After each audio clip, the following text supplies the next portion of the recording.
Dear students, ఈరోజు మనం ఆంధ్రప్రదేశ్ చరిత్రలో భాగంగా అధ్యయనం చేస్తున్నటువంటి అంశము, అదేవిధంగా ఇంకో ముఖ్యమైన విషయం ఏంటంటే రెండు తెలుగు రాష్ట్రాల్లో కాంపిటేటివ్ ఎగ్జామ్స్ ప్రిపేర్ అవుతున్నటువంటి విద్యార్థి మిత్రులకు నేను ప్రత్యేకంగా తెలియజేసే విషయం ఏంటంటే ఈ చాప్టర్ అంటే ఐరోపా వారి రాక అనేటువంటి ఆంధ్రదేశానికి ఐరోపా వారి రాక అనేటటువంటిది ఏపీపీఎస్సి వాళ్ళకి గ్రూప్ 2లో 3వ చాప్టర్, అంటే ఏపీ హిస్టరీకి సంబంధించిన దాంట్లో 3వ చాప్టర్.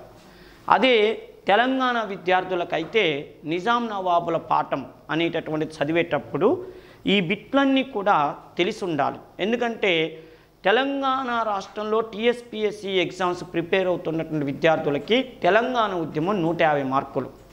ఇటు ఆ రాష్ట్రం వాళ్ళకి, ఇటు ఈ రాష్ట్రం వాళ్ళకి రెండు రకాలైన విద్యార్థులకి ప్రతి పోటీ పరీక్షలకి ఇది గ్రూప్ 2 గ్రూప్ 1 అని కాదు, మీరు ప్రిపేర్ అయ్యే ప్రతి కాంపిటేటివ్ ఎగ్జామ్స్ కూడా ఉపయోగపడే విధంగా గతంలో అడిగినటువంటి ప్రీవియస్ బిట్లని ఇప్పుడు ఎక్స్ప్లెయిన్ చేస్తాను. ఆ బిట్టుని బిట్టుగా కాకుండా దాని పూర్వపరాలు కూడా మనం అధ్యయనం చేసినట్టయితే ఏ లెవెల్లో బిట్ ఇచ్చినా కూడా మనం ఆన్సర్ చెప్పొచ్చు. అదేవిధంగా ఆ సబ్జెక్టు మొత్తం మీద ఒక మంచి అవగాహన వచ్చేటట్టుగా నేను ప్రయత్నం చేస్తాను. ముఖ్యంగా రెండు తెలుగు రాష్ట్ర విద్యార్థులకి హిస్టరీకి సంబంధించినటువంటి ప్రతి అంశంలో కూడా మీకు సమగ్రమైనటువంటి సమాచారాన్ని అందించడానికి ప్రయత్నం చేస్తాను. ఇప్పుడు చూడండి అమ్మా, మనం కొన్ని ప్రీవియస్ బిట్లని ఎక్స్ప్లెయిన్ చేసుకుందాం. ఇది రెండు తెలుగు రాష్ట్రాలు, కేవలం ఒక ఏరియాకని మాత్రం అనుకోమాకండి. బిట్లు చూస్తే మీకే అర్థమైంది. చూడండి, 1798లో గవర్నర్ జనరల్ వెల్లెస్లీ ప్రవేశపెట్టిన సైన్య సహకార పద్ధతిలో భారతదేశంలో మొట్టమొదటిసారిగా సభ్యత్వం తీసుకున్న స్వదేశీ పరిపాలకుడు ఎవరు అన్నాడు. లార్డ్ వెల్లెస్లీ అనేవాడు బ్రిటిష్ గవర్నర్ జనరల్. ఈయన 1798లో సైన్య సహకార ఒప్పందం, దీన్ని ఇంగ్లీష్లో సబ్స్టరీ అలయన్స్ అనే పేరుతో పిలుస్తారు. ఈ ఒప్పందాన్ని ఈయన ప్రవేశపెట్టినప్పుడు భారతదేశంలో ఉన్న సంస్థానాలు అందరినీ కూర్చోబెట్టి నేను ఈ సిస్టమ్ తీసుకొస్తున్న అన్నాడు. ఏంటి సార్ ఈ సిస్టమ్ అంటే ఒకటే చెప్పిండు, ఏ అనే చక్రవర్తి ఉండనుకోండి, ఈయన నేను ప్రవేశపెట్టిన ఈ సైన్య సహకార ఒప్పందంలో సంతకం చేస్తే ఆ ఏ అనే చక్రవర్తి తన సొంత సైన్యాన్ని నియమించుకోకూడదు. రెండోది, మా బ్రిటిష్ సైన్యాన్ని పెట్టుకోవాలి. మూడోది, ఒక రెసిడెంట్ అని చెప్పి ఒక స్పెషల్ ఆఫీసర్ వస్తాడు, కృష్ణమనోహర్ ఐపీఎస్ లాగా. ఈ రెసిడెంట్ అనే వ్యక్తిని మీ రాజ్యంలో పెట్టుకోవాలి. ఎవరు?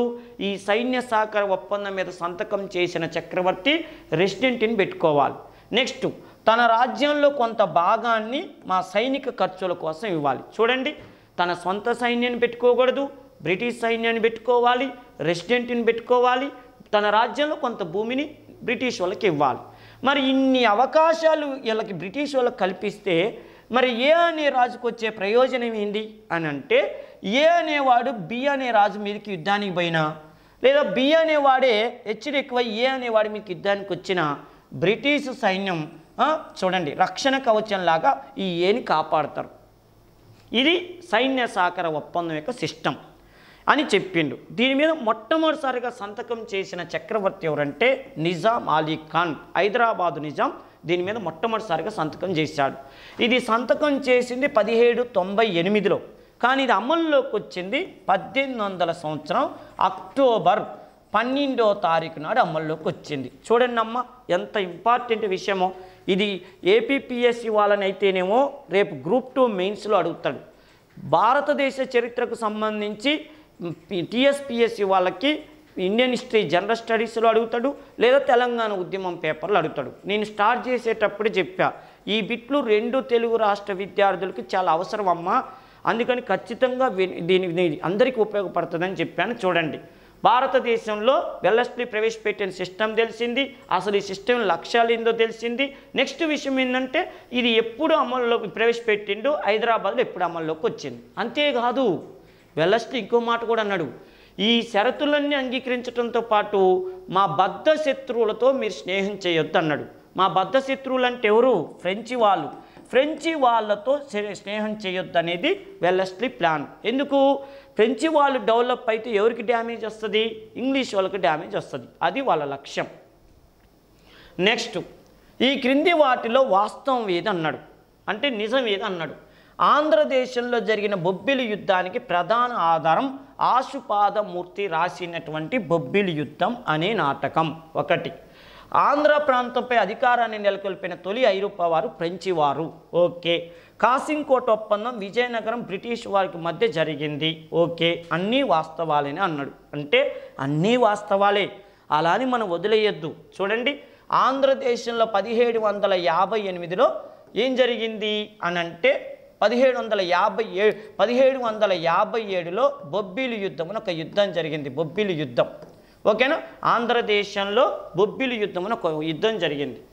ఈ బొబ్బిలి యుద్ధంలో ఎవరెవరికి జరిగింది అంటే విజయనగరం సంస్థానాధిపతి అయిన విజయరామరాజు ప్లస్ ఫ్రెంచి వారు ఒకవైపు, విజయనగరం రాజు సంస్థానాధిపతి ఫ్రెంచి వారు ఒకవైపు, పాపం బొబ్బిలి సంస్థానాధిపతి అయినటువంటి రంగారావు ఒకవైపు, ఫ్రెంచి వాళ్ళు విజయరామరాజు ఒకవైపు. ఈ రెండు వర్గాలకు 1750లో జరిగిన యుద్ధమే బొబ్బిలి యుద్ధం. మరి యుద్ధానికి బొబ్బిలి యుద్ధం ఎందుకు పేరు వచ్చిందంటే ఈ ఫ్రెంచి దుర్మార్గులు విజయరామరాజును రెచ్చగొట్టి మనిద్దరం కలిసి బొబ్బిలి మీదకి యుద్ధానికి వెళ్తే బొబ్బిలోని వేసి పడేస్తే అప్పుడు బొబ్బిలిని మనిద్దరం పంచుకుందామని చెప్పి చేపట్టిన యుద్ధం కాబట్టే దీనికి బొబ్బిలి యుద్ధం అని పేరు వచ్చింది. అంటే ఇలా ఇద్దరు లక్ష్యం ఏంది, రంగారావుని వేసి పడేయాలి. ఫ్రెంచి వాళ్ళకి రంగారావు అంటే ఎందుకు కోపం అని అంటే నిజాం నవాబులైనా మేము చెప్పినట్టు వింటారు, కానీ ఈ రంగారావు మాత్రం మా ఫ్రెంచి వాళ్ళ వస్తువులని బొబ్బిలి సంస్థానంలోకి రానివ్వట్లేదు.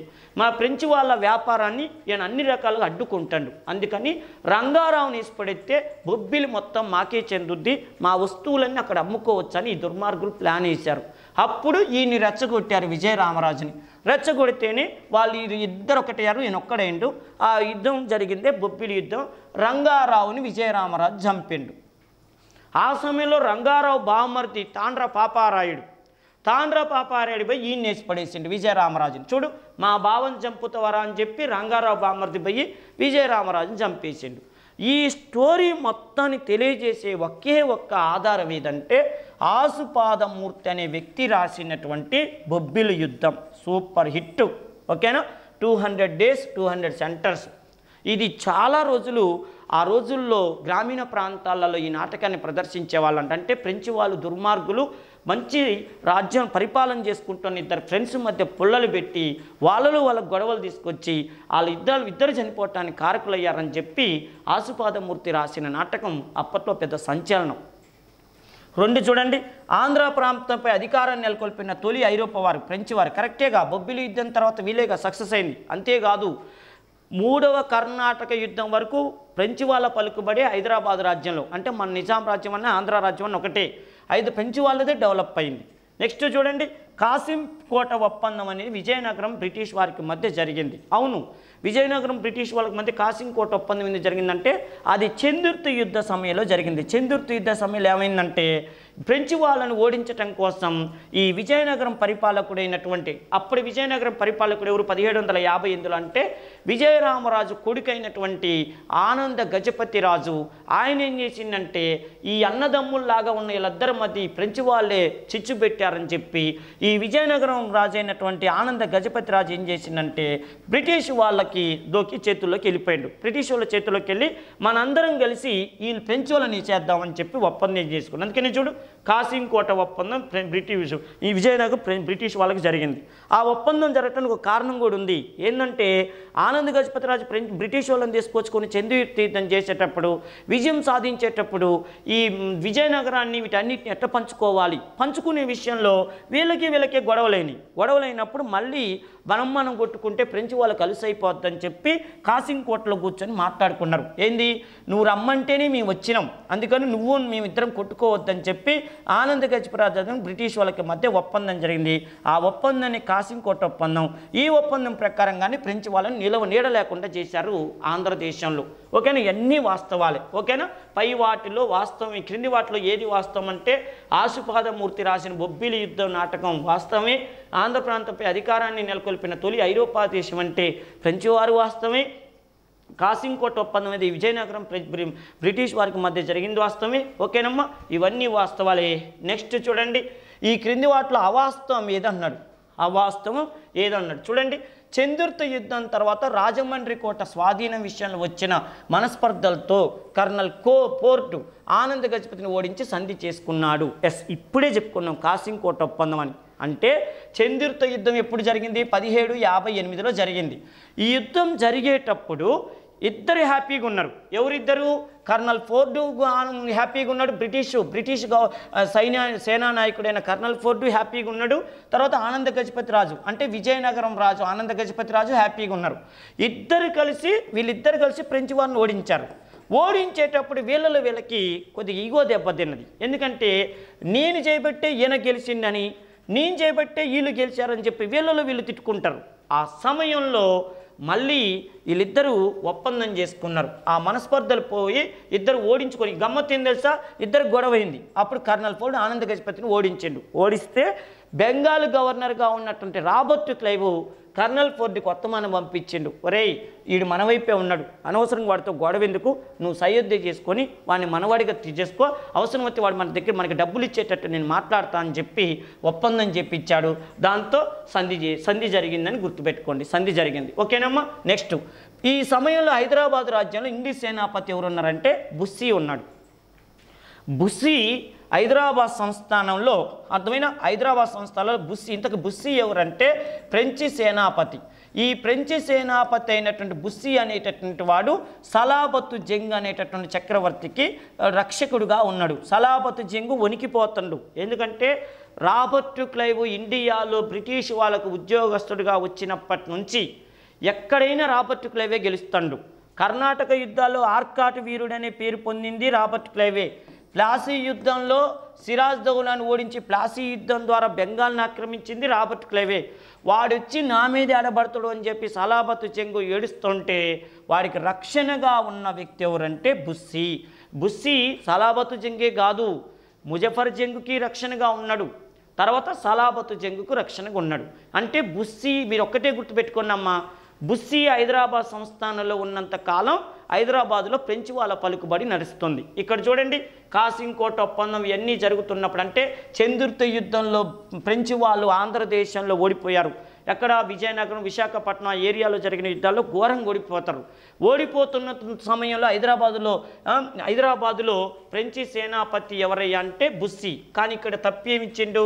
ఇక్కడ తప్పు ఈ క్రింది వాటిలో ఏది అవాస్తవం అన్నాడు. ఏది అవాస్తవం అంటే చూడండి, ఇగో ఈ సమయంలో హైదరాబాద్ రాజ్యంలో ఇంగ్లీష్ సేనాపతి అన్నాడు. ఇక్కడ ఇంగ్లీష్ అన్నాడు, ఇక్కడ ఎవరు అనాలా? ఫ్రెంచ్ అనాలి. అంటే ఇది తప్పు. నెక్స్ట్ చూడండి, ఆంధ్రదేశంలో జరిగిన పద్మనాభ యుద్ధాన్ని ఐరోపాలో జరిగినటువంటి ప్లాండెన్బర్గ్ యుద్ధంతో పోల్చుతారు. ఓకేనా? పద్మనాభ యుద్ధం దేనికి జరిగిందంటే విజయనగరం సంస్థానాన్ని బ్రిటిష్ వాళ్ళు ఆక్రమించుకోవటానికి జరిగిన యుద్ధం. విజయనగర సంస్థానాన్ని బ్రిటిష్ వాళ్ళు ఆక్రమించుకోవటానికి జరిగిన యుద్ధం. సింపుల్గా యుద్ధం అయిపోయింది. ఏదో రక్తపాతం బాగా జరుగుద్ది అనుకుంటే చెంచా రక్తం కూడా చెందకుండా యుద్ధం అయిపోయింది సింపుల్గా. అందుకని చరిత్రకారులు ఈ యుద్ధాన్ని అక్కడెక్కడో ఇంగ్లాండ్లో జరిగినటువంటి ప్లాండెన్బర్గ్ అనేటువంటి యుద్ధంతో పోల్చుతారు. నెక్స్ట్, ఇది కరెక్టే. నెక్స్ట్ చూడండి, చందుర్తి యుద్ధంలో విజయనగరం జమీందారు ఆనంద గజపతికి సహాయం చేయడానికి రాబర్ట్ క్లైవ్ కర్నల్ ఫోర్డ్ అనేటువంటి వ్యక్తిని సేనానిగా పంపాడు. కరెక్ట్. ఓకేనా? ఒక విషయం చూడండి, ఇక్కడ ఒక మీకు స్టోరీ చెప్పాలి. 1757లో జరిగిన యుద్ధం బొబ్బిలి యుద్ధం. ఇది అందరికీ తెలుసు. ఈ బొబ్బిలి యుద్ధం జరిగింది ఎవరెవరికి? ఆనంద గజపతి రాజు ఉన్నప్పుడు లేదు. విజయనగరం జమీందారు ఎవరప్పుడు? బొబ్బిలి యుద్ధం. విజయనగరం జమీందారు ఎవరు? విజయరామరాజు విజయనగరం జమీందారు. విజయనగరం జమీందారు అనుకోండి, విజయనగరం జమీందారు. బొబ్బిలి జమీందారు ఎవరు? బొబ్బిలి జమీందారు ఎవరయ్యా అంటే రంగారావు. ఇందాక కూడా చెప్పారు, రంగారావు. వీళ్ళిద్దరికీ యుద్ధం జరుగుతుంటే ఫ్రెంచి వాడు ఎటువైపు ఉండు? విజయరామరాజు వైపు ఉండు అన్నాం. అంటే ఫ్రెంచి వాళ్ళు విజయరామరాజు ఇద్దరు కలిసి బొబ్బిలి సంస్థానాధిపతిని చంపారు. రంగారావుని చంపిండు విజయరామరాజు. ఈ సమయంలో రంగారావు బామ్మర్ది పోయి విజయరామరాజుని చంపిండు. అంటే విజయనగరం సంస్థానానికి జమీందారు లేడు, బొబ్బిలి సంస్థానానికి జమీందారు లేడు. ఆ సమయంలో ఫ్రెంచి వాళ్ళు ఏం చేశారంటే విజయరామరాజు కొడుకైన ఆనంద గజపతి రాజుని విజయనగరం జమీందార్ని చేశారు. బొబ్బిలి యుద్ధం తర్వాత విజయనగరం జమీందారు ఎవరయ్యారంటే ఆనంద గజపతి రాజు అయ్యిండు. ఆనంద గజపతి రాజుకి ఫ్రెంచ్ వాళ్ళు ఏమని చెప్పారంటే, మీ నాన్న మా మాటినే యుద్ధం చేసిండు, రంగారావుని చంపిండు, మీ నాన్న కూడా చనిపోయిండు, దీనికి మేము చాలా బాధపడుతున్నాం, నిన్ను సంస్థానాధిపతిగా చేస్తున్నాం అబ్బా అని చెప్పి ఆనంద గజపతి రాజుకి చెప్పారు. వాడేమన్నాడంటే, అసలు మా నాన్నకి ఏదో మీరు ఇస్తానంటేనేగా మీ వైపు వచ్చింది, మీ ఫ్రెంచ్ వాళ్ళ వైపు మా నాన్న ఎందుకు వచ్చాడు విజయరామరాజు, ఏదో మాకు లాభం చేకూర్చి పెడతారంటేనే వచ్చినాం, కానీ మీరు ఏమీ లాభం చేకూర్చలేదు, మరి ఏంటి మా పరిస్థితి అన్నారు. అంటే వాళ్ళు ఏమన్నారు, ఫ్రెంచ్ వాళ్ళు కొద్దిగా వెయిట్ చేయబ్బా చూస్తామని చెప్పి 1758 వరకు సంవత్సరం సాగదీశారు. సాగదీసి ఉత్తరాంధ్ర జిల్లాలో ఫ్రెంచ్ వాళ్ళు డెవలప్ అవుతారు, కానీ ఈ ఆనంద గజపతి రాజుని ఏమాత్రం డెవలప్ చేయట్లేదు. అప్పుడు ఆనంద గజపతి రాజుకి అర్థమైంది, వీళ్ళు తమ స్వార్థం కోసం 2 సంస్థానాల మధ్య గొడవ పెట్టి ఇటు రంగారావు చనిపోయటానికి ఫ్రెంచ్ వాళ్ళే కారణమయ్యారు, విజయరామరాజు చావటానికి ఫ్రెంచ్ వాళ్ళే కారణమయ్యారని చెప్పి అసలు ఈ ఆంధ్రదేశం నుంచి అంటే మా విజయనగరం ఈ బొబ్బిలి సంస్థానం నుంచి ఫ్రెంచి యదవల్ని గనక బయటికి పంపిస్తే పీడ విరగడైద్దని చెప్పి ఆనంద గజపతి రాజు తెలివిగా ఏం చేసిందంటే, అప్పుడు బెంగాల్ గవర్నర్గా పనిచేస్తున్న రాబర్ట్ క్లైకి వర్తమానం పంపించిండు. రాబర్ట్ క్లైకి వర్తమానం పంపించి, అంకుల్ నువ్వు గనక నాకు ఒక సేనా నాయకుడినిచ్చి సైన్యాన్నిచ్చి పంపిస్తే మా విజయనగరం ఏరియాలో ఫ్రెంచి వాళ్ళు నిలవనీడ లేకుండా చేస్తా, నాకు నువ్వు సపోర్ట్ ఇస్తావా అన్నాడు. మీరు చెప్పండి, రాబర్ట్ క్లైవ్ ఆనంద గజపతి రాజుకి సపోర్ట్ ఇస్తాడా ఇవ్వడా అంటే ఖచ్చితంగా ఇస్తాడు. ఎందుకు, రాబర్ట్ క్లైవ్ ఇంగ్లాండ్కు చెందిన ఇంగ్లీష్ వ్యక్తి అనమాట. రాబర్ట్ క్లైవ్ బెంగాల్ గవర్నర్ అంటే బ్రిటిష్ గవర్నర్ అయిండు. వాడికి ఫ్రెంచ్ వాళ్ళంటే అస్సలు పడదు. అందుకని చూడు, ఆనంద గజపతి రాజు ప్లేటు ఫిరాయించే మొన్నటి వరకు ఫ్రెంచ్ వాళ్ళ వైపు ఉండి ఇప్పుడు ఇంగ్లీష్ వాళ్ళ వైపే మారి ఇంగ్లీష్ వాళ్ళని సహకారం కోరుతుండు. మా విజయనగరం బొబ్బిలి నుంచి ఫ్రెంచ్ వాళ్ళని నిలవనీడ లేకుండా చేస్తా, నువ్వు రెడీనా, నువ్వు ఓకే అంటే నేను సిద్ధమవుతా, నువ్వు ఒక్క మాట చెప్పు నేను సిద్ధమవుతా అంటే అప్పుడు రాబర్ట్ క్లైవ్ అనుకుండు, నేను ఆనంద గజపతి రాజుకి సపోర్ట్ ఇస్తే ఆంధ్రదేశంలో అసలు ఫ్రెంచి వాళ్ళు నీడ లేకుండా పోతానని ఆలోచించే చూడు కర్నల్ ఫోర్డ్ అనే సేనాపతిని పంపిస్తే జరిగిన యుద్ధమే 1758లో చందుర్తి యుద్ధం అని యుద్ధం జరిగింది. ఆ యుద్ధంలో ఆనంద గజపతి రాజు సక్సెస్ అయ్యాడు. ఎందువల్ల, కర్నల్ ఫోర్డ్ ఇచ్చినటువంటి సహకారం వల్ల. ఓకేనా, ఇది విషయం. అంతేకాదు, ఇక్కడ ఎగ్జామ్ పాయింట్ ఆఫ్ వ్యూలో మీరు ప్రత్యేకం గుర్తుపెట్టుకోండి, ఏంటంటే బాగా ఇదంతా మర్చిపోయినా పర్లేదు కానీ డైరెక్ట్ బిట్ మర్చిపోమని చెప్పట్లేదు, చాలా ఇంపార్టెంట్. ఇట్లా గజిబిట్ చేసి అడిగితే ఇట్నే చెప్పుకోవాలి మనం. ఓకేనా, ఇట్లా ఈ క్రింది వాటిలో ఏది కరెక్ట్ ఏది తప్పు అంటే ఎంత ఈ క్వశ్చన్ చదవటానికే కొంత టైం పడితే ఎగ్జామ్లో వామ్మ ఇదంతా చదివి ఎప్పుడు అర్థం చేసుకోవాలని బాధ లేకుండా ఇలాంటి ప్రశ్నల మీద ఎక్కువ మనం కాన్సన్ట్రేషన్ చేస్తే ఎగ్జామ్కి వెళ్ళినప్పుడు ఈజీ అవుతుంది. ఆ విషయాన్ని మీరు మర్చిపోవద్దు. ఎందుకంటే డైరెక్ట్ బిట్లు ఎవరైనా ఆన్సర్ చేస్తారు, ఈ క్రింది వాటిలో ఏది తప్పు ఏది రైట్ అనేది చేస్తేనే మనకి సబ్జెక్ట్ ఇంప్రూవ్ అవుతుంది. బాగా అర్థం చేసుకోండి అమ్మా. చూడండి, కొద్ది గజిబిజ్ అయినా ఈజీ విషయం. ఆనంద గజపతి రాజు ఎవరి వైపు నుంచి ఎవరి వైపు వెళ్ళిండు, ఫ్రెంచ్ వాళ్ళ వైపు ఉండి ఇంగ్లీష్ వాళ్ళ వైపు వెళ్ళిండు. ఇంగ్లీష్ వాళ్ళు రాబర్ట్ క్లైవ్ సహకారంతో కర్నల్ ఫోర్డ్ సహకారంతో ఫ్రెంచ్ వాళ్ళని ఓడించాడు. ఆంధ్రదేశంలో ఫ్రెంచ్ వాళ్ళు ఓడిపోయిన చిట్ట చివరి యుద్ధం అంటే ఏమని పెట్టాలి, చందుర్తి యుద్ధం 1758. మళ్ళీ చెప్తున్నా, ఆంధ్రదేశంలో ఫ్రెంచ్ వాళ్ళు ఓడిపోయిన చిట్ట చివరి యుద్ధం ఏది, చందుర్తి యుద్ధం. అదే భారతదేశంలో ఫ్రెంచ్ వాళ్ళు ఓడిపోయిన చిట్ట చివరి యుద్ధం అంటే 1760లో జరిగిన వాందీవాసి యుద్ధం. ఓకేనా, అది గుర్తుపెట్టుకోండి. ఇక చూడండి, 3వ కర్ణాటక యుద్ధంతో ఆంధ్రదేశం పూర్తిగా వ్యాపారాధిపత్యాన్ని కోల్పోయిన ఐరోపా కంపెనీది అన్నాడు. Excellent bit. చూడండి, 3వ కర్ణాటక యుద్ధం ఎప్పుడు జరిగింది, కర్ణాటక యుద్ధాలు మొత్తం జరిగినాయి 3. ఈ 3 కర్ణాటక యుద్ధాల్లో 3వ కర్ణాటక యుద్ధం 1756 నుంచి 1763 వరకు జరిగింది. ఈ 1756 నుంచి 63 జరిగింది కాబట్టి దీన్ని సప్తవర్ష సంగ్రామం అనే పేరుతో పిలుస్తారు. ఈ సప్తవర్ష సంగ్రామం అనేటటువంటి యుద్ధంలో లాస్ట్కి ఎవరు ఓడిపోయారయ్యా ఆంధ్రదేశంలో అంటే ఫ్రెంచ్ వాళ్ళు ఓడిపోయారు. ఓకేనా? ఎందుకు? ఈ సప్తవర్ష సంగ్రామం జరుగుతున్నప్పుడేగా 1758లో చంద్రుర్తి యుద్ధం జరిగింది. ఇందాకే చెప్పా, ఆంధ్రదేశంలో ఫ్రెంచ్ వాళ్ళు ఓడిపోయిన చిట్ట చివరి యుద్ధం ఏది? చంద్రుర్తి యుద్ధం. అది ఏ యుద్ధ సమయంలో జరిగింది అంటే మూడో కర్ణాటక యుద్ధ సమయంలో జరిగింది. ఈ మూడో కర్ణాటక యుద్ధ సమయంలో హైదరాబాద్ నిజాం ఎవరు? సలాబత్తు జంగు. హైదరాబాద్లో ఫ్రెంచ్ గవర్నర్ ఎవరు? బుస్సీ. ఓకేనా? ఇది ఫ్రెంచ్ సేనాపతి బుస్సీ అన్న విషయం గుర్తుపెట్టుకోండి. నెక్స్ట్ చూడండి, ఇక్కడ ఇచ్చాడు కూడా. మూడో కర్ణాటక యుద్ధ సమయంలో హైదరాబాద్ నిజాం నవాబ్ ఎవరు అన్నాడు అంటే సలాబత్తు జంగు. సలాబత్ జంగ్ అనేటటువంటి వ్యక్తి 1751 నుంచి 1761. ఓకేనా? ఈ మధ్యకాలంలో సలాబత్ జంగ్ ఉన్నాడు. ఓకేనమ్మా? ఇది గుర్తుపెట్టుకోండి. నెక్స్ట్, ఈ క్రింది వాటిలో ఏది వాస్తవం అన్నాడు. ఈ క్రింది వాటిలో ఏది వాస్తవం? రెండో కర్ణాటక యుద్ధం జరుగుతున్న సమయంలో ముజఫర్ జంగుని హైదరాబాద్ నిజాంగా నియమించినందుకు ఫ్రెంచి వారికి అతడు మచిలీపట్నం, యానాం అనే ప్రాంతాలను ఇచ్చాడు. అది కరెక్ట్. చూడండి, ఒక విషయం ఏంటంటే ఎప్పుడు? రెండో కర్ణాటక యుద్ధం 1749 నుంచి 1754 మధ్య కాలంలో జరిగింది.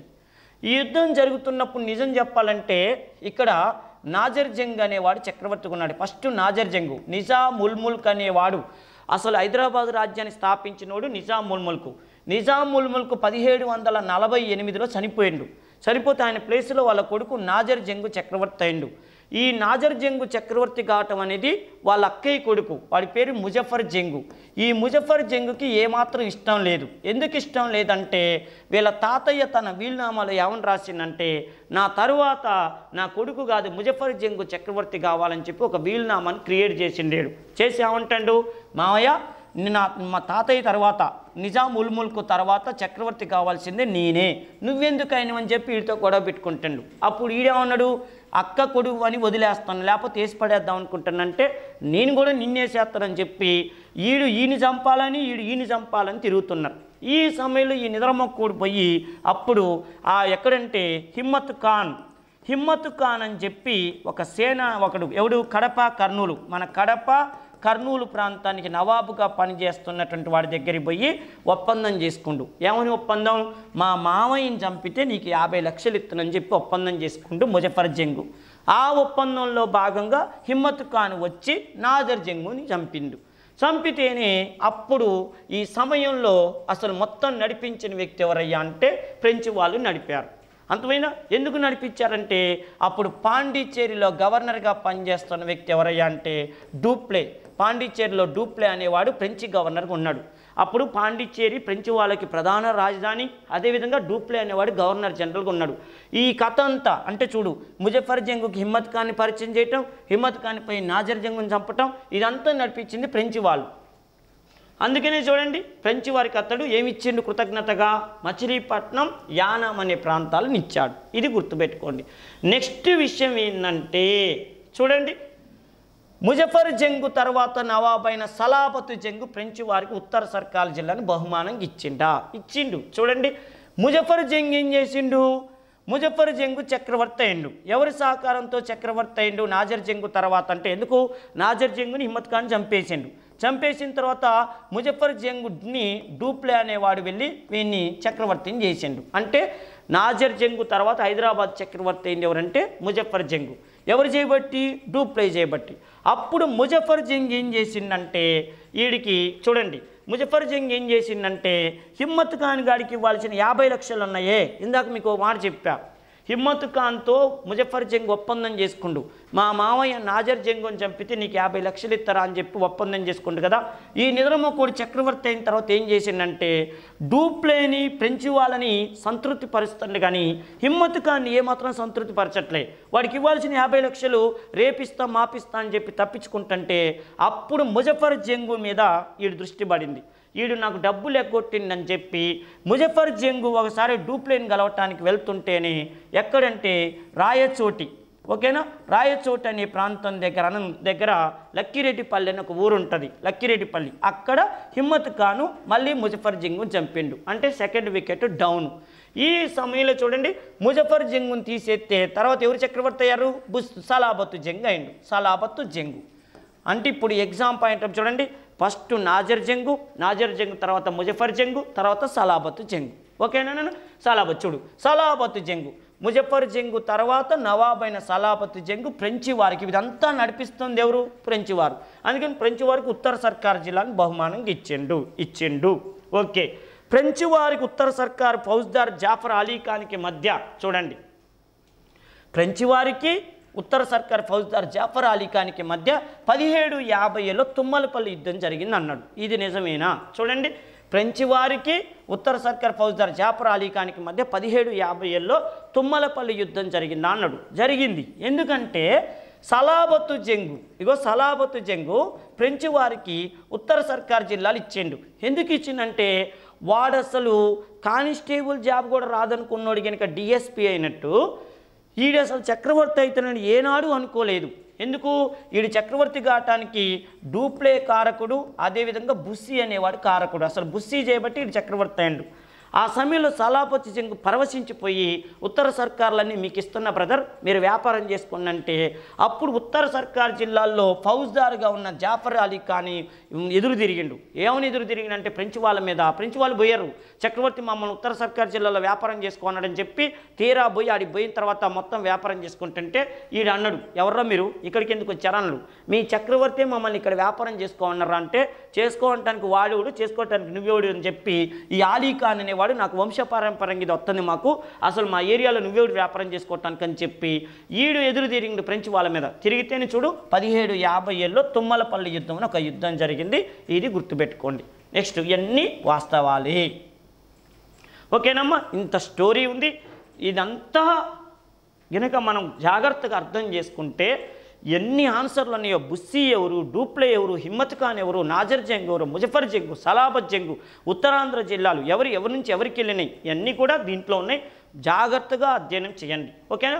నెక్స్ట్ చూడండి, ఆంధ్రదేశంలోని మొట్టమొదటి వ్యాపార స్థావరాన్ని స్థాపించిన ఐరోపా వారు ఎవరు అన్నారు అంటే చూడండి, మొట్టమొదటిసారిగా వ్యాపార స్థావరాన్ని అంటే డచ్ వారు వ్యాపార స్థావరాన్ని పెట్టారు.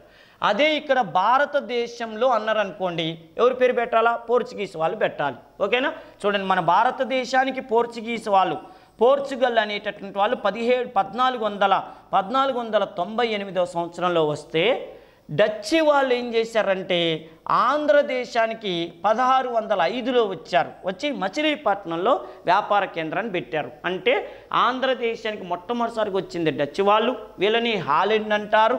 ఓకేనా? వీళ్ళని హాలెండ్ అంటారు, లేదా నెదర్లాండ్ అనే పేరుతో పిలుస్తారు. వీళ్ళు మన ఆంధ్రదేశానికి వ్యాపారానికి రావడానికి ప్రధానమైన కారణం ఏంటంటే 2 కారణాలు. సురేకారం అంటారు. సురేకారం ఏంది? మన పచ్చిమిరపకాయల కారం అంటే గన్ పౌడర్ సురేకారాన్ని గన్ పౌడర్ అనే పేరుతో పిలుస్తారు. ఈ డచ్ వాళ్ళు చాలా సౌండ్, బాగా కోటీశ్వర్లకు ఒక భయం ఉంటుంది, ఎవడొచ్చి ఎప్పుడు చంపుతాడో ఏమని. అందుకని అందరూ లైసెన్స్డ్ పిస్టల్స్ వాడేవాళ్ళు. ఆ పిస్టల్స్కి గన్ ఉంది, బుల్లెట్లు కావాలి కాబట్టి ఆ బుల్లెట్లు తయారు చేసేటటువంటి పదార్థాన్ని ఏమంటారంటే సురేకారం అంటారు. ఇది మన ఆంధ్రాలో ముఖ్యంగా మచిలీపట్నం ఏరియాలో, ఖమ్మం జిల్లా మధిర, నాగులవంచ ఆ ఏరియాలో, అంటే కృష్ణా జిల్లా, ఖమ్మం జిల్లాలో గన్ పౌడర్ నెత్తి మీద పోసుకునేంత ఉండేది. అందుకని అది తీసుకుపోవాలనే ఉద్దేశంతోనే డచ్ వాళ్ళు మన ఆంధ్రదేశానికి వచ్చి మచిలీపట్నం దగ్గర వ్యాపార కేంద్రం పెట్టుకున్నారు. ఓకేనా? 1605లో. అసలు డచ్ ఈస్ట్ ఇండియా కంపెనీ పెట్టింది 1602లో. వాళ్ళు మన ఆంధ్రదేశానికి వచ్చింది 1605లో. ఇక చూడండి, 1911లో మచిలీపట్నంలో చేరిన ఆంగ్లేయ నౌక అన్నాడు. చూడండి, డచ్ వాళ్ళు ఎప్పుడైతే వచ్చి వ్యాపార కేంద్రం పెట్టారో ఎమ్మటే ఆంగ్లేయులు ఏం చేశారంటే 1611వ సంవత్సరంలో ఏమైందంటే గ్లోబ్ అనే నౌకను వేసుకొని హిప్పన్ నాయకత్వంలో ఒక టీము మన మచిలీపట్నం అప్పుడు ఏమని పిలిచేవాళ్ళంటే 1611 ఆ టైంలో బందర్ అని పిలిచేవాళ్ళు. బందర్ అని ఎందుకు పిలిచేవాళ్ళంటే షా బందర్ అని ఒక ఉద్యోగస్తుడు బందర్లో ఉండేవాడు, మచిలీపట్నంలో ఉండేవాడు. ఇంతకీ షా బందర్ ఎవరంటే గోల్కొండ రాజ్యంలో ఓడరేవులన్నింటినీ పర్యవేక్షణ చేసే అధికారిని షా బందర్ అంటారు. ఈ షా బందర్ అనేవాడు ఓడరేవుల పర్యవేక్షణ అధికారి. ఈయన ఎక్కడుండేవాడు? మచిలీపట్నంలో ఉండేవాడు. మచిలీపట్నంలో ఆయన ఉండి అందరికీ పర్మిషన్లు ఇస్తుండేవాడు. వ్యాపారం సక్రమంగా జరుగుతుందా లేదా మొత్తం అబ్జర్వేషన్ చేస్తుండేవాడు. ఆ షా బందర్ పేరు మీదనే మచిలీపట్నానికి పేరు మార్చారు. మచిలీపట్నం ప్లేస్లో బందర్ అని పిలవటం ప్రారంభించారు. ఇప్పుడు చూడండి, ఆంధ్రదేశానికి ఫస్ట్ వచ్చినటువంటి వాళ్ళు డచ్ వాళ్ళు, రెండో వాళ్ళు ఎవరంటే ఇంగ్లీష్ వాళ్ళు వచ్చారు. రెండో వాళ్ళు ఇంగ్లీష్ వాళ్ళు. ఓకేనా? వాళ్ళు 1605లో వస్తే ఇంగ్లీష్ వాళ్ళు 1611లో గ్లోబ్ అనే నౌక మీద వచ్చారని గుర్తుపెట్టుకోండి. నెక్స్ట్ విషయం, ముజఫర్ జంగు హత్య గావించబడిన స్థలం ఏది అన్నాడు. అంటే రాయచోటి. ఇందాకే చెప్పా, లక్కిరెడ్డిపల్లి అనేటువంటి ప్రాంతంలో వీడు హత్యకు గురయ్యాడు. ఎవరు చంపారు? హిమ్మత్ ఖాన్ చంపిండు. ఎందుకు హిమ్మత్ ఖాన్ చంపిండు అని అంటే, హిమ్మత్ ఖాన్కి వీడు 50 లక్షల రూపాయలు బాకీ పడ్డాడు ముజఫర్ జంగు. ఎందుకు పడ్డాడు? వాళ్ళ మామయ్య నాజర్ జంగుని చంపినందుకు డబ్బులు ఇస్తాడని చెప్పిండు. వాళ్ళ మామయ్యని చంపితే నేనే చక్రవర్తి కావచ్చని భావించిండు. ఈ భావించక ఏం చేసిండు? హిమ్మత్ ఖాన్ గారికి 50 లక్షల రూపాయలు ఇవ్వాలన్న విషయం డూప్లేకి చెప్పలేదు. డూప్లేకి ఏం చెప్పకుండా, అన్న నేను చక్రవర్తి అయిందంటే నువ్వే కారణం, నీ మేలు మర్చిపోనని చెప్పి డూప్లే అయితే ఈ హెచ్చరికి నా పేరు ముజఫర్ జంగు, నీకు నేను జఫర్ జంగ్ అని పేరు పెడతాన్నాడు. అదేంద్ర నా పేరు డూప్లే కదా అంటే, ఊకో అన్న, నా పేరు ముజఫర్ జంగు, నీ పేరు జఫర్ జంగు, ఇద్దరం జంగులం అని చెప్పి ఎంజాయ్ చేశారు. ఇద్దరు కలిసి ఎంజాయ్ చేస్తుంటే వీడు హిమ్మత్ ఖాన్ గారు వర్తమానం పంపించిండు. ఎరా, నువ్వు నాకు 50 లక్షలు ఇవ్వాలి, ఆ 50 లక్షలు పట్టించుకోకుండా నువ్వు డూప్లే చట్టపట్టాలు వేసుకొని తిరుగుతూ ఉన్నారు, నువ్వు వాడికి ఉత్తరాంధ్ర జిల్లాలన్నీ ఇచ్చినావు వ్యాపారం చేసుకోవడానికి, మరి నాకు 50 లక్షల సంగతి ఏందిరా అన్నాడు. ఓ, నీకు ఒక 50 లక్షలు ఇవ్వాలా, నేను మర్చిపోయినా, ఈ ఎంజాయ్లో పడి ఆ విషయం మర్చిపోయినని చెప్పి రేపిత్తని హిమ్మత్ ఖాన్ గారిని నమ్మించిండు. తర్వాత అసలు వీడియో ఒకసారి వచ్చి, ఎన్నిసార్లు తిప్పుతారా, నేను ఎన్నిసార్లు మనుషులను పంపించినా నువ్వు డబ్బులు ఇవ్వట్లేదు అన్నాడు. ఆ సమయంలో నేను ఇయ్యను, పోయి ఏం చేసుకుంటా చేసుకోపో అని చెప్పిండు. నేను చక్రవర్తిని, నువ్వు ఒక రౌడీవి, నువ్వు నాకు చెప్పేది ఏందిరా అని చెప్పి లేనిపోని ధైర్యం అంతా నూరిపోసుకొని చెప్పిండు. చెప్తే వాడే అన్నాడు, మీ మామని చంపినట్టే నిన్ను కూడా చంపుతా బిడ్డ, రా అని చెప్పిండు. ఆ సమయంలో హిమ్మత్ ఖాన్ అనేటటువంటి వాడు ఏం చేసిండంటే, ముజఫర్ జంగుని చంపడానికి ప్లాన్ చేస్తుండు. ఈ విషయాన్ని ముజఫర్ జంగ్ ఏం చేసిండు, అమ్మటే డూప్లేకి చెప్పిండు. డూప్లే చెప్పిన, అన్న మన ఇద్దరం ఎంజాయ్ చేస్తాను కానీ నాకు పాత కూడా గొడవ ఉంది, హిమ్మత్ ఖాన్ గారికి 50 లక్షల రూపాయలు ఇస్తానని ఫస్ట్లో చెప్పా, మా మామయ్యని చంపితే నేనే చక్రవర్తి అయితా, నీకు ఇస్తారా అని చెప్పా, కానీ ఇంత చిన్న ప్రాబ్లం జరిగిందన్నా అన్నాడు. ఒరే నిద్రమ్మకుండా మరి నాకెందుకు చెప్పలేదురా అంటే, ఇంత జరుగుద్దని నేను అనుకోలేదన్నా అంటే, నో ప్రాబ్లం, నువ్వు నాకు జంగ్ అని బిరుదిచ్చినావు, అందుకని నీ పని చూసుకుంటా అని చెప్పి బుస్సీ అని ఒక సేనా నాయకుడిని, బుస్సీ అని ఒక రామ్ చరణ్ తేజాన్ని నీ దగ్గర పంపిస్తా, వాడే నిన్ను చూసుకుంటాడు, నువ్వు ఆడిపోతే వాడిని పక్కన ఉంటారా, నీకే ప్రాబ్లం ఉండదు అన్నాడు.